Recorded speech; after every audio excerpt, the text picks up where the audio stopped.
Pila na ka ang pundo nga gigasto sa programa sa mga iro aron lamang ang rabies, hingpit ng mahinlo. Rabies ang sakit nga makuha gikan sa kagaw nga naas laway sa iring o iro. Ang mataptan sa rabies, patulon, mabuang, hantod nga ang napakan, muhalin nga tos laing kalibutan.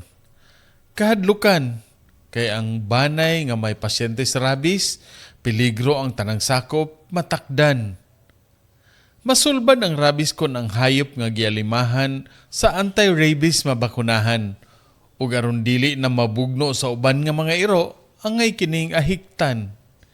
Dili buhian ang iro sa mga kadalanan kay diha ang kagaw sa rabies daghan ug ang iro posibleng didto matakbuyan.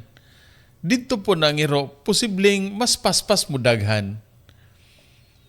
Responsable nga pag-atiman, dili pasagdan. Kay kung magdaghan ang pagpakaon sa iro, lain na usab nga suliran.